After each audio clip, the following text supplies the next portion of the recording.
వేడుకల్లో బాహుబలి తరహా సన్నివేశం ఒకటి చోటు చేసుకుంది. ఆ అపురూప ఘట్టాన్ని చూసి భక్తులు పరవశించిపోయారు. రథం మధ్యలోనే ఆగిపోగా ఏనుగు వచ్చి తన తొండంతో ముందుకు తోసింది.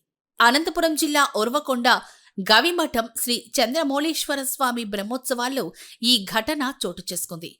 గవిమఠం సంస్థాన ఏనుగు గజలక్ష్మి రంగప్రవేశం చేసి తన తొండంతో రథాన్ని ముందుకు కదిలించింది. శివనామ స్మరణతో ఆ ప్రాంగణం మారుమోగిపోయింది. ఆ తర్వాత భక్తులు హుషారుగా రథాన్ని ముందుకు కదిలించారు. ఈ అద్భుత దృశ్యాన్ని ప్రత్యక్షంగా వీక్షించిన భక్తులు భావోద్వేగానికి గురయ్యారు. ఉరవకొండలో సుప్రసిద్ధ ధార్మిక మఠం గవిమఠం బ్రహ్మోత్సవాలు కన్నుల పండువగా జరుగుతున్నాయి. ఉత్సవాల్లో భాగంగా చంద్రమౌళీశ్వర స్వామి రథోత్సవాన్ని నిర్వహించారు. బ్రహ్మోత్సవాల్లో పాల్గొనేందుకు ఆంధ్రప్రదేశ్తో పాటు కర్ణాటకలోని వివిధ ప్రాంతాల నుంచి కూడా వేలాది మంది భక్తులు తరలివచ్చారు.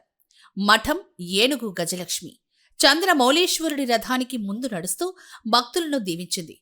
గవిమఠం ఎదురుగా ఉండే బసవన్న ఆలయం వద్దకు రథాన్ని తీసుకెళ్లి తిరిగి వెనక్కి తీసుకురావడంతో ఆ రథోత్సవం పూర్తవుతుంది. అయితే తిరిగి వచ్చే సమయంలో ఈ భారీ రథం మధ్యలో నిలిచిపోయింది. భక్తులు ఎంత ప్రయత్నించినా రథం ముందుకే కదల్లేదు. సరిగ్గా అప్పుడే మఠం ఏనుగు గజలక్ష్మి వచ్చి రథం చక్రాలను ముందుకు తోసింది.